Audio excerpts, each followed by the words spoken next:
सोलापूर जिया news परिवर्तनाची लाट. भटके विमुक्त आदिवासी संयोजन समिती महाराष्ट्र राज्याच्या वतीने भटके विमुक्त आदिवासी हक्कासाठी राज्यव्यापी संवाद यात्रा 28 ऑगस्ट 2024 रोजी पुणे येथे महात्मा फुले वाड्यात झाला. तर शनिवारी दिनांक 31 ऑगस्ट 2024 रोजी या संवाद यात्रेचा प्रत्यक्ष प्रारंभ सोलापूर येथील सेटलमेंट कॅम्पमधून होईल. हा संवाद यात्रा महाराष्ट्र राज्याच्या 5 विभागातून 18 जिल्ह्याच्या 30 तालुक्यातून जाऊन शेवटी राजधानी मुंबई येथे मंत्रालयावर आपल्या मागण्या घेऊन धडकणार आहे. विविध मागण्यावर ॲडव्होकेट डॉक्टर जाधव आदिवासी भटके विमुक्त समितीच्या वतीने आपले निवेदन सादर करणार आहेत.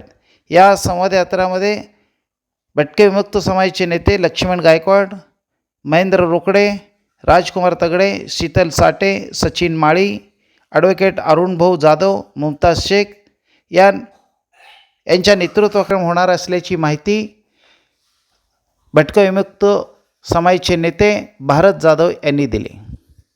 हेच कुंपण होतं आणि तिथले लोक मुक्त झाले. तिथून ते संवाद यात्रेला चालू करणार आहेत. तिथून संपूर्ण महाराष्ट्रभर फिरतात. त्याची संपूर्ण माहिती आमचे प्रदेशचे जे काही ॲडव्होकेट अरुण जाधव आहेत, हे कोलाटी समाजातले आहेत, अभ्यासू आहेत, ते आपल्याला पूर्णपणे याची माहिती देतील. भटकीमुक्तांचा 74 वर्षानंतर या समाजाची व्यथा आणि वास्तव जे मांडण्यासाठी या ठिकाणीही भटकीमुक्त आदिवासी संयोजन समितीच्या वतीने महाराष्ट्रामध्ये संवाद यात्रा आयोजित केलेली आहे. या संवाद यात्रेची सुरुवात या ठिकाणी महात्मा फुलेंचा जो फुलेवाडा आहे पुणे या ठिकाणून 28 तारखेला ज्येष्ठ समाजसेवक बाबा आढाव, समाजवादी नेते सुभाषजी वारेसर, त्याचबरोबर सामाजिक चळवळीमधल्या नेत्या अंजलीताई आंबेडकर, त्याचबरोबर कोरो या संस्थेच्या प्रमुख सुजाता खांडेकर, ज्यावेळेस इंग्रजांच्या विरोधामध्ये लढा देण्याचं काम जर कोणी केलं असेल ते प्रथमतः या ठिकाणी या देशातल्या भटकीमुक्त समाजाने केलेलं आहे.